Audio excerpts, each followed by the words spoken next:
Hi, I'm going to do a reading for you today, and I have some cards on the table, but I'm going to clarify with more cards together with you.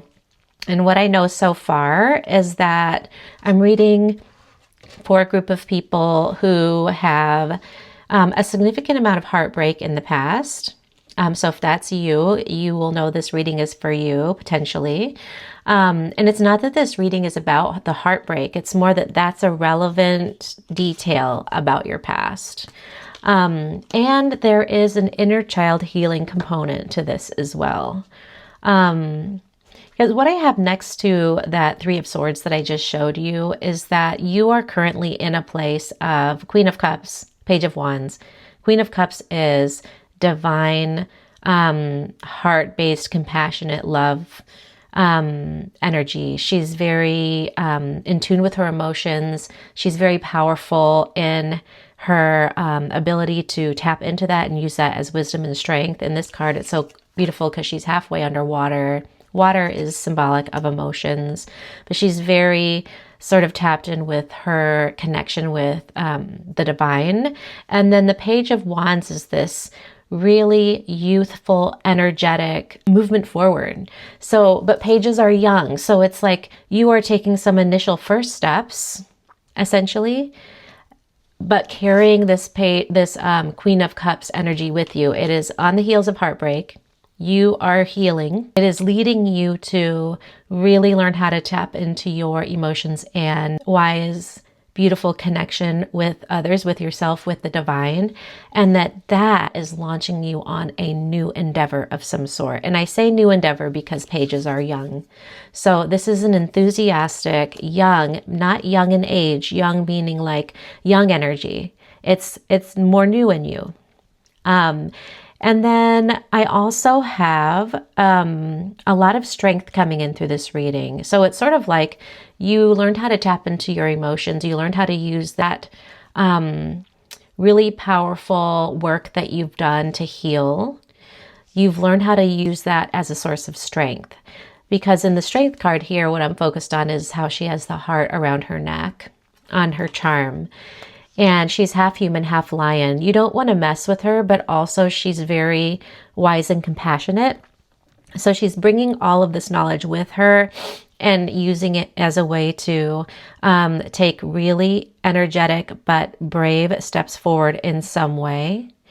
Because you have some sort of a spark. You have some sort of a new, something has been lit up inside of you that feels like, yes, I want to take this on. I'm excited about this thing that's the spark to me. The Ace of Wands. It's like, I'm going to use this heartbreak and this information that I've gained about myself to really propel me forward in a brand new way, enthusiastically, toward something that has really lit me up. And that is kind of new. It's a brand new spark that I want to take action on. And this is very much rooted in love. We have both the Queen and King of Cups here. So there's a balance here between masculine and feminine in the heart space. So to me, the difference between the King and Queen of Cups is that the King has this very deeply centered, rooted, is like, think of the embodied male energy that a queen could lean on and rest on. So there is a part of you that you've cultivated within yourself. And maybe that's some of the inner child healing that I'm picking up on, that is allowing you to find strength within that makes you feel like you can surrender into your softness. This could also be an external relationship that you feel like you are able to use in that way. But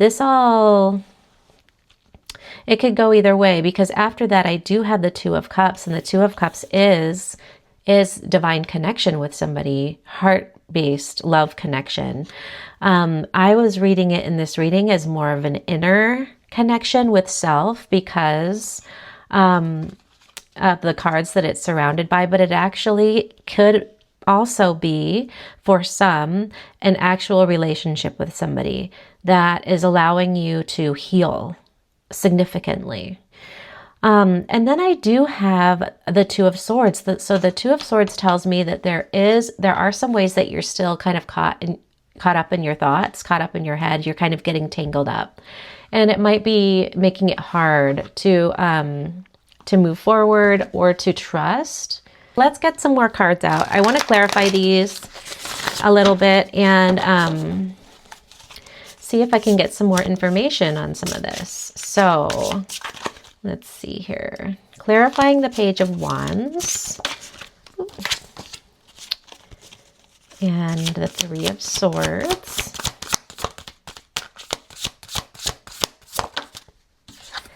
Let me get some out before I start talking more. Queen of Cups.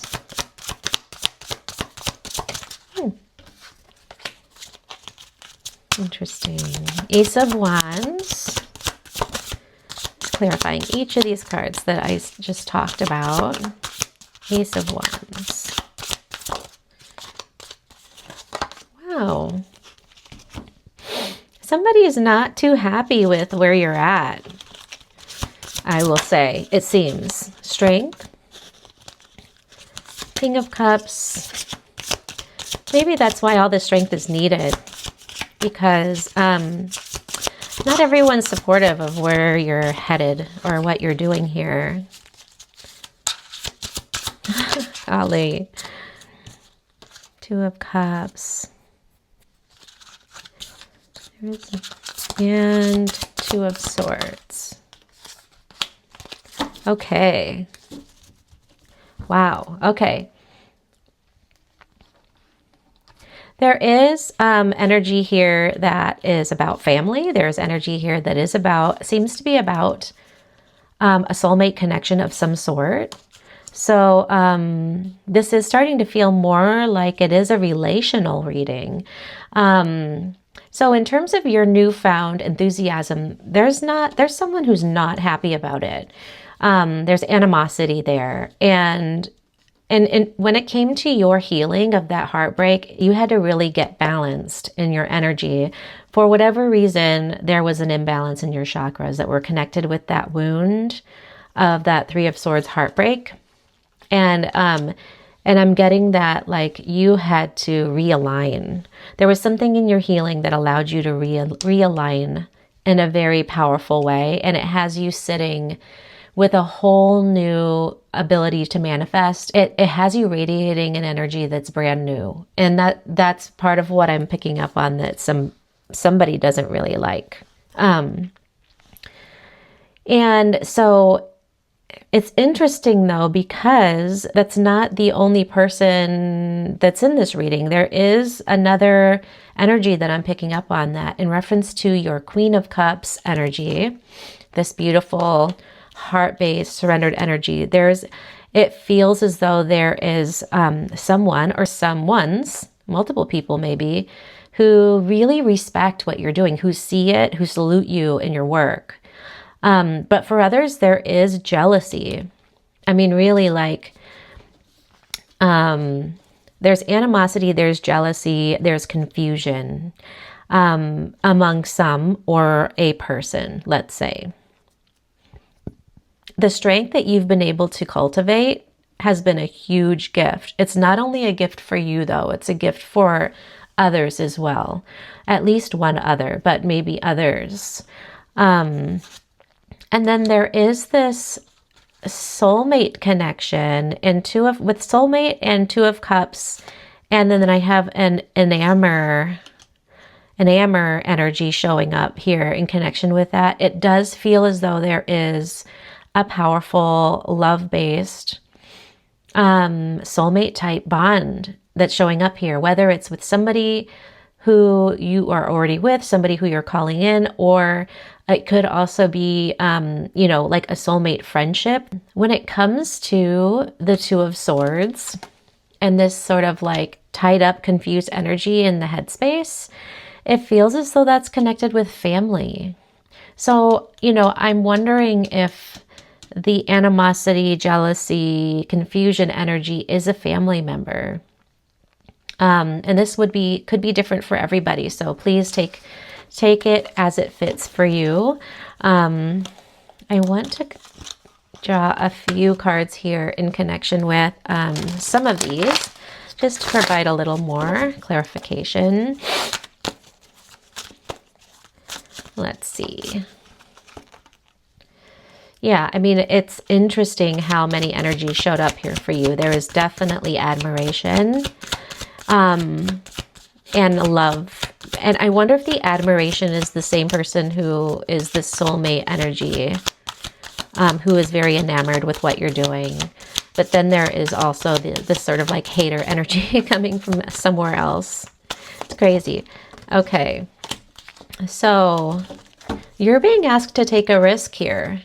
And maybe that's what you're doing already. That's why the Strength card is showing up. And also to widen your view. So maybe that will help with some of this confused, tied up mental energy that might be associated with your family or a family member. If you could step back and take a wider view, it seems as though that is somewhat some of the advice in addition to taking a risk and leaving your comfort zone. It's time to sort of like pan out and see the bigger, broader horizon that's available for you, because there's something in that that is going to help you change your perspective and maybe be really pivotal in terms of helping you to move forward powerfully. Let me just get a couple more here. What do you want to say about this family situation?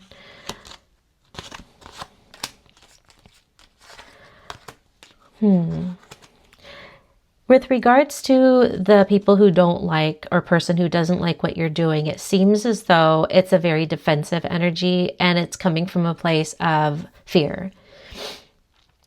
It seems to be coming from a place of them feeling as though something's coming apart.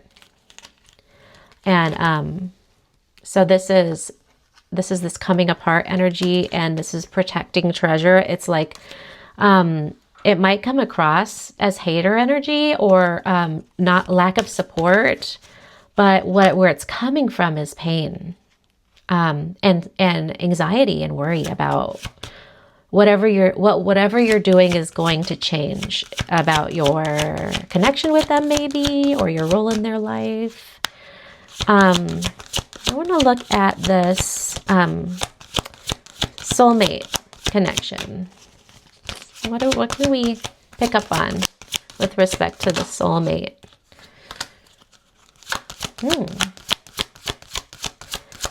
Okay. It's sacred, for sure. And you are being asked to surrender here. So, obviously, always take this with discernment. Don't make any decisions based on a tarot reading, ever. Just meant to confirm your intuition and your inner knowing. I wanted to get one more on that soulmate energy, please, if I can. If there's another, come together.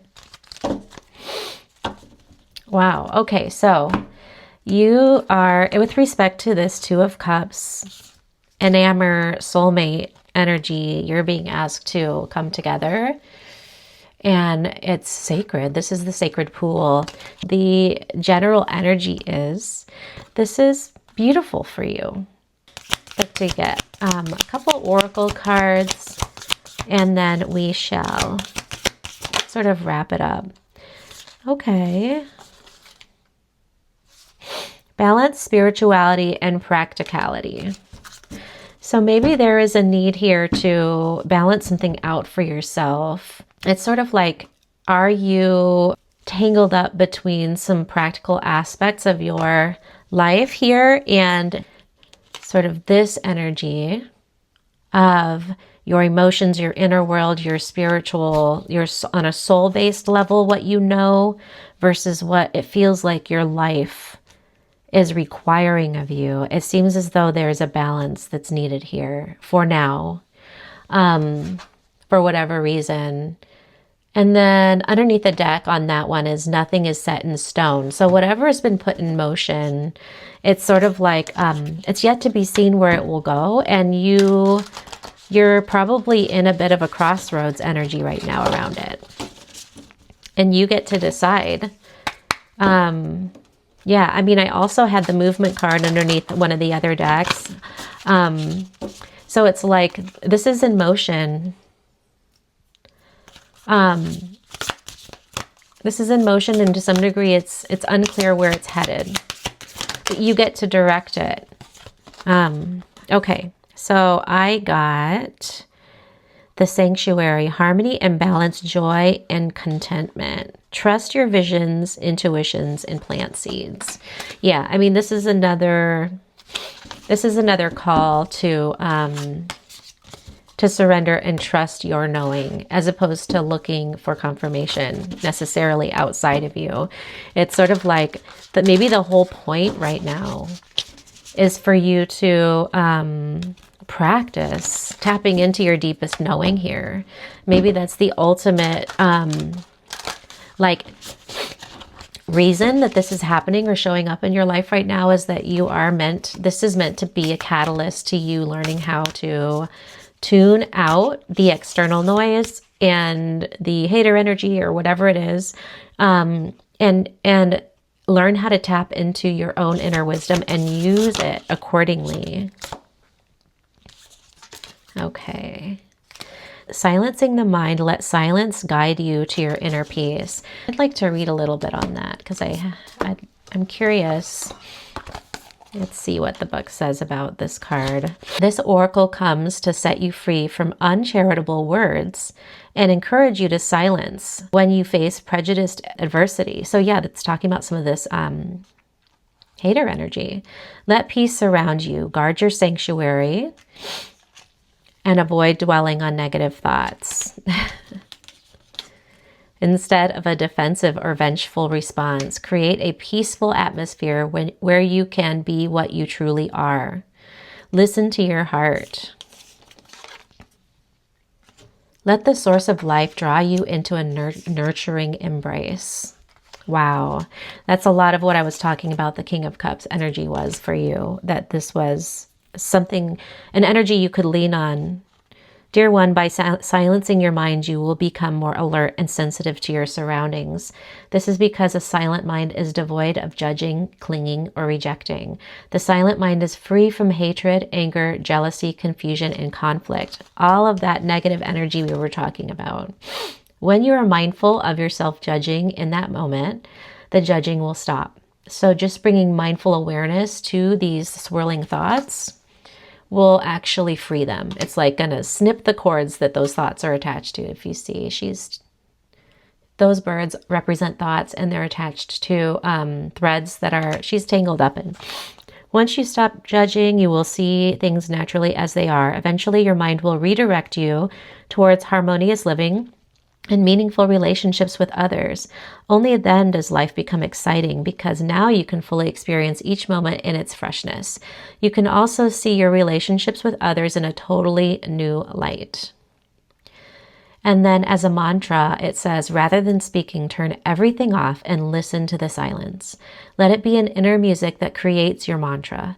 Feel the calming energy flowing through you and allow it to relax your body and renew your spirit. I keep on coming back to this sacred pool because that's what it's really asking you to do. That's the advice here. So let me get a quick message from the angels and then an angel number. Yeah, you had silencing the mind here too. Forgot about that. Interesting. I'm just staring at these beautiful lights that are coming at that center of the card there. And I'm curious about that because it's almost as though in the silence, you're going to get downloads. Oh, and look at the sanctuary. That's like that pool.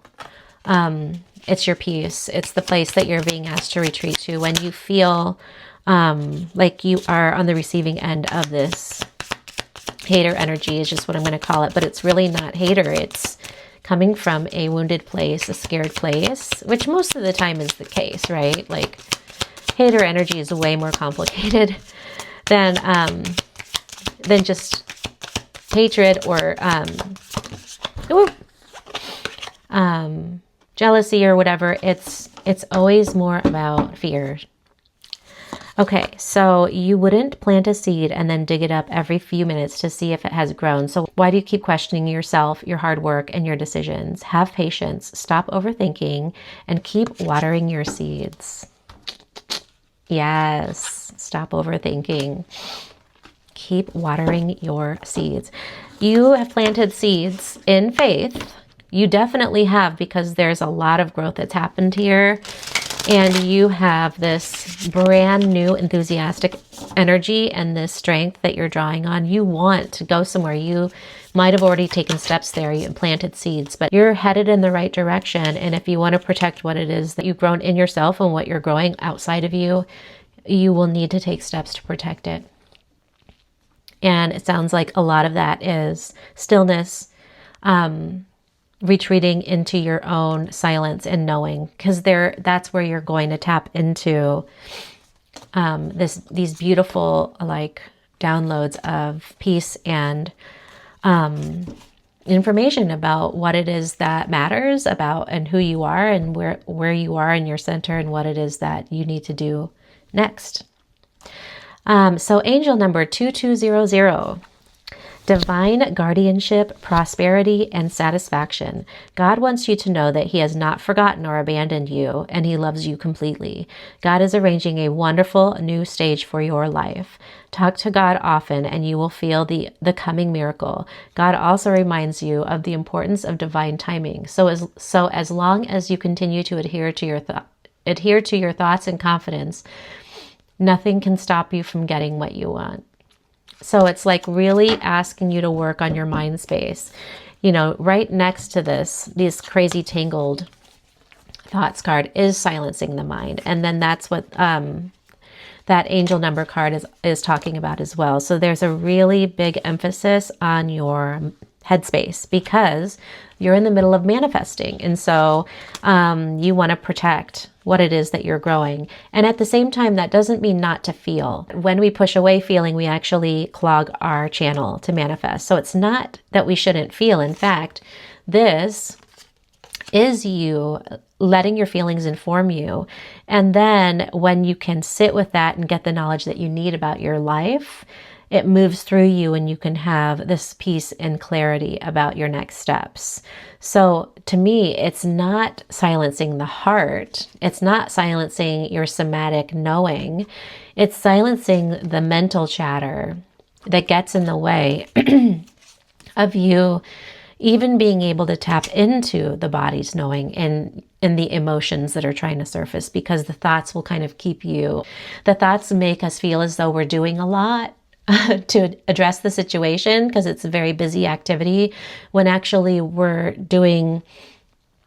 unable to do the very things that would be helpful, which it would be dropping out of the head and into the body, into the heart, into the our intuitive knowing, into what we're calling here the silence, because the mind is quiet enough so that you can feel, and then you'll get hits of information and knowing about what to do and what's most important. Sometimes it's not about doing anything specifically. It's just about you reminding yourself who you are.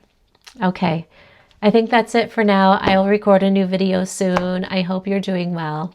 Okay, bye.